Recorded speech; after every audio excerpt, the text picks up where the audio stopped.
സംയുക്ത സമിതിയുമായി ഇന്ന് ബഹുമാനപ്പെട്ട ഗതാഗത മന്ത്രി പ്രിയദർശിനി പദ്ധതി മൂലം പ്രയാസം അനുഭവിക്കുന്ന കാര്യങ്ങളെക്കുറിച്ച് ചർച്ച ചെയ്തു. 2 മണിക്കൂറോളം മന്ത്രിയുമായി ചർച്ച ചെയ്തു. ഇവിടെ മന്ത്രി ഇന്ന് എടുത്ത തീരുമാനത്തിൽ പ്രധാനപ്പെട്ടത് 6 ആഴ്ച കൊണ്ട് റിപ്പോർട്ട് സമർപ്പിക്കുന്ന ഒരു കമ്മീഷനെ വെക്കും. ആ കമ്മീഷൻ്റെ റിപ്പോർട്ടിനനുസരിച്ച് ബാക്കി നടപടികൾ എടുക്കാമെന്നാണ് ബഹുമാനപ്പെട്ട മന്ത്രി ഞങ്ങളടുത്ത് പറഞ്ഞത്. 1 മാസമായിട്ട് ഈ പ്രിയദർശിനി പദ്ധതി മൂലം പകുതിയിലധികം ബസ് ഉടമകൾ റോഡ് ടാക്സ് അടക്കാനോ ഡീസൽ അടിക്കാനോ തൊഴിലാളികൾക്ക് ശമ്പളം കൊടുക്കാനോ കഴിയാതെയാണ് സർവീസ് നടത്തുന്നത്.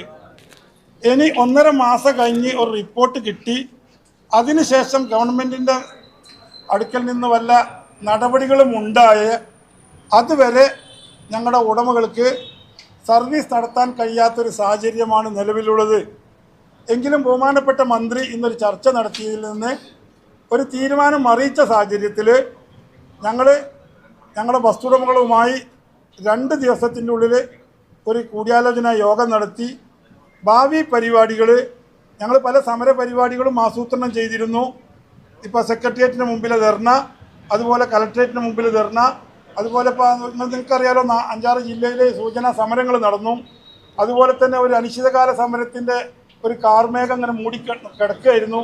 അപ്പോൾ അത്തരം കാര്യങ്ങളെക്കുറിച്ചൊക്കെ 2 ദിവസത്തിൻ്റെ ഉള്ളിൽ ഞങ്ങൾ സംയുക്ത സമിതി വിപുലമായ യോഗം ചേർന്ന് ഒരു തീരുമാനമെടുക്കും.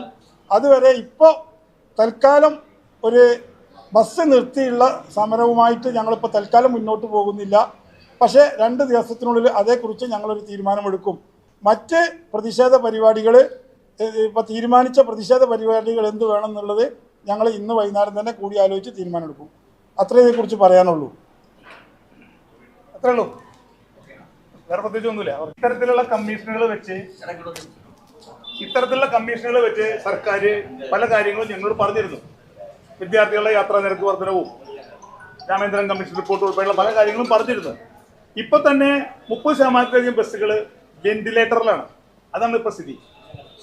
ഇനി ഇത് അടുത്ത ഒരു 45 ദിവസം എന്ന് പറഞ്ഞാൽ ഇന്ന് കമ്മിറ്റി കോൺസ്റ്റിറ്റ്യൂട്ട് ഒന്നുമില്ല, അത് ഇനി സമയം എടുക്കുന്നത് ഞങ്ങൾ വിശ്വസിക്കുന്നു. അങ്ങനെ കോൺസ്റ്റിറ്റ്യൂട്ട് ഒരു കമ്മിറ്റി വന്ന് 2 മാസം ഒക്കെ കഴിഞ്ഞാൽ ഈ ഓണത്തിന് മുമ്പായി സംസ്ഥാനത്തെ സ്വകാര്യ ബസ്സുകൾ ഇപ്പം നിലവിലുള്ളതിൽ പകുതിയിലധികം ഓടാൻ കഴിയാതെ, ഡീസൽ അടിക്കാൻ കഴിയാതെയും തൊഴിലാളികൾക്ക് ശമ്പളം കൊടുക്കാൻ കഴിയാതെയും അത്യാവശ്യമുള്ള അറ്റകുറ്റപ്പണികൾ പോലും ചെയ്യാൻ കഴിയാതെ നിർത്തിയിടുന്ന സാഹചര്യമുണ്ട്. ഇപ്പം തന്നെ പല ബസ്സുകളും പകുതി ട്രിപ്പുകളെ ഓടുന്നുള്ളൂ. അപ്പോൾ അതുകൊണ്ട് ഇത് വലിയ ഒരു കൂടുതൽ സമയമെടുക്കുന്ന ഒരു പരിപാടി എന്ന നിലയിൽ ബസ് ഉടമകളെ സംബന്ധിച്ചിടത്തോളം ഇന്നത്തെ ചർച്ച ഒരു സാറ്റിസ്ഫൈഡ് ചർച്ചയായിട്ടൊന്നും ഞങ്ങൾ കണ്ടിട്ടില്ല. ഞങ്ങൾ ഉന്നയിച്ച ആവശ്യങ്ങളെല്ലാം ബഹുമാനപ്പെട്ട മന്ത്രി കേട്ടു എന്നല്ലാതെ അതിൻ്റെ ഒരു കൃത്യമായ മറുപടി ഞങ്ങൾക്ക് ഇന്ന് ലഭിച്ചിട്ടില്ല. എന്തായാലും ഞങ്ങൾ സമര പരിപാടി ഇന്നിപ്പോൾ ഈ നിമിഷം ഒരു ബസ്സുകൾ നിർത്തിവെച്ചുള്ള സമരം ഇപ്പോൾ പ്രഖ്യാപിക്കാൻ ഞങ്ങൾ ഉദ്ദേശിച്ചിട്ടില്ല. പക്ഷെ എന്തായാലും ഞങ്ങളുടെ സംയുക്ത സമിതിയുടെ യോഗം ഞങ്ങൾ 2 ദിവസത്തിനുള്ള അടിയന്തരമായി ചേർന്ന് ഞങ്ങൾ ഭാവി പരിപാടികൾ തീരുമാനിക്കും. എന്തായാലും ഈ നില തുടർന്നാൽ ഈ 45 ദിവസം കൂടി കഴിഞ്ഞാൽ സംസ്ഥാനത്ത് സ്വകാര്യ ബസ്സുകൾ ഓടാനായിട്ട് 50% താഴെ ബസ്സുകളെ ഉണ്ടാവുള്ളൂ. ആ വിവരം ഒന്നും നിങ്ങളെ അറിയിക്കുകയാണ്. സംസ്ഥാന സർക്കാർ ഇക്കാര്യത്തിൽ അടിയന്തര തീരുമാനം എടുത്തേ പറ്റൂ. ഞങ്ങൾ 5-6 ആവശ്യങ്ങൾ ഉന്നയിച്ചു വരുന്നു. ഞങ്ങൾ സംസ്ഥാന സർക്കാർ നൽകുന്ന തരത്തിൽ 0 ടിക്കറ്റിംഗ് സമ്പ്രദായം ഞങ്ങളുടെ ബസ്സിൽ നടപ്പിലാക്കണമെന്ന് ഞങ്ങൾ ആവശ്യപ്പെട്ടിരുന്നു. ഞങ്ങൾക്ക് ഡീസലിന് സബ്സിഡി തരണമെന്ന് ഞങ്ങൾ ആവശ്യപ്പെട്ടിരുന്നു. ഞങ്ങളുടെ ഏറ്റവും 15 കൊല്ലമായിട്ട് സംസ്ഥാനം നൽകുന്ന വിദ്യാർത്ഥികളുടെ യാത്രാ സംവിധാനം, ഈ യാത്രാ നിരക്കിലെ ഒരു വർധനവ് വരുത്തണമെന്ന് ഞങ്ങൾ ആവശ്യപ്പെട്ടിരുന്നു.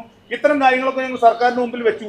എന്നിരുന്നാലും അതിലൊന്നും ഒരു കൃത്യമായ മറുപടി കമ്മീഷനെ വെക്കുക എന്നുള്ള കവിഞ്ഞുള്ള ഒരു മറുപടി ഒന്നും ഞങ്ങൾക്ക് കിട്ടിയില്ല. കമ്മീഷന്റെ സിറ്റിംഗ് ഒക്കെ കഴിഞ്ഞ് വരുമ്പോഴേക്കും സംസ്ഥാനത്ത് ജനങ്ങളുടെ ഏറ്റവും ചെലവ് കുറഞ്ഞ യാത്രാ സംവിധാനമായ സംസ്ഥാനത്തെ 70-ലധികം ബസ് യാത്രക്കാരുടെ യാത്രാ സംവിധാനം നിറവേറ്റുന്ന സ്വകാര്യ ബസ്സുകൾ ഇനിയൊരു 3 മാസം കൂടി നിൽക്കേണ്ടി വന്നാൽ ഈ സംസ്ഥാനത്ത് ഇല്ലാതാവുന്ന സ്ഥിതിയിലേക്കാണ് കാര്യങ്ങൾ എത്തിച്ചേരുന്നത്.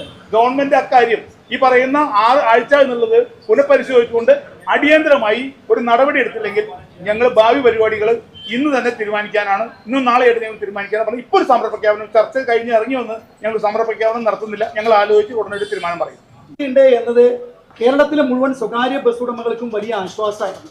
പക്ഷെ ആശ്വാസത്തിന് സത്യത്തിൽ വിപരീതമായിട്ടുള്ളൊരു സാഹചര്യമാണ് ഉണ്ടായത്. ഈ 1.5 മാസക്കാലം ഒരു കമ്മിറ്റി ആ കമ്മിറ്റി ഹിയറിംഗ് കഴിഞ്ഞ് ബാക്കി കാര്യങ്ങൾ മനസ്സിലാക്കാന്ന് വെച്ചാൽ ഇതിന്റെ പ്രത്യാഘാതം കേരളത്തിലെ സ്വകാര്യ ബസ് സർവീസിൽ നിന്ന് നേരിടുന്ന പ്രത്യാഘാതം ഇന്ന് സത്യം പറഞ്ഞ ഉടമകളെക്കാട്ടിലും കൂടുതലായിട്ട് അറിയുന്ന വ്യക്തികളാണ് ഇന്നത്തെ പത്രമാധ്യമങ്ങളൊക്കെ തന്നെ. ഇതിനകം നിങ്ങൾ പല ഘട്ടങ്ങളിലായി നിരന്തരം ഇതിന്റെ പ്രത്യാഘാതങ്ങൾ ബോധ്യപ്പെടുത്തിയിരിക്കുകയാണ്. എന്നിട്ടും ഇങ്ങനൊരു കമ്മീഷൻ വെച്ചു എന്നത് ഞങ്ങൾ മനസ്സിലാക്കുന്നത് 14 കൊല്ലം മുമ്പ് ഒരു കമ്മീഷൻ വെച്ചതാണ് ജസ്റ്റിസ് രാമചന്ദ്രൻ കമ്മീഷൻ, അതുപോലെ തന്നെ രവിരാമൻ കമ്മീഷൻ. ഈ കമ്മീഷൻ റിപ്പോർട്ടുകളൊന്നും പുറം ലോകം പോലും കണ്ടിട്ടില്ല. ഈ ഒരു സാഹചര്യത്തിൽ ആദരണീയനായ കമ്മിറ്റിയുടെ കൺവീനർ പറഞ്ഞതുപോലെ ഞങ്ങൾ സമരം ഒന്നും പ്രഖ്യാപിക്കേണ്ട കാര്യമില്ല. ഞാൻ മനസ്സിലാക്കുന്നത് ഈ ഓണ സമയത്ത് സ്വകാര്യ ബസ് ഉടമസ്ഥന്മാരെ ഒന്ന് അനുരഞ്ജന നയത്തിൽ നിർത്തുക എന്നതിലുപരി ഈ ചർച്ചയിൽ വലിയ പ്രസക്തിയൊന്നും ഉണ്ടായിട്ടില്ല. ഈ ഓണം കഴിയുന്നതിന് ശേഷം എന്തെങ്കിലും കാര്യങ്ങൾ ഉണ്ടാകും എന്നാണ് ഇപ്പൊ പ്രതീക്ഷിക്കുന്നത്. പക്ഷെ അക്ഷരാർത്ഥത്തിൽ ഓണത്തിന് മുമ്പ് തന്നെ കേരളത്തിലെ സ്വകാര്യ ബസ്സുകളിൽ 50% നിരത്തിൽ നിന്ന് പിൻവാങ്ങുന്ന ഒരു സ്ഥിതിവിശേഷം ഉണ്ടാവും. അത് വരാതിരിക്കാൻ ഓണക്കാലത്ത് സ്വകാര്യ ബസ്സുകളുടെ സർവീസ് നിർത്തിയാൽ നമ്മുടെ നാട്ടിലുണ്ടാകുന്ന പ്രത്യാഘാതം മനസ്സിലാക്കി അടിയന്തര പ്രാധാന്യത്തോടു കൂടി പറ്റുമെങ്കിൽ 2-3 ആഴ്ചക്കുള്ളിൽ തന്നെ അതിനുള്ള എല്ലാ പോംവഴികളും ഞങ്ങൾ ഓരോന്നോരോന്നായി 12 അജണ്ടകളാണ് വെച്ചത്.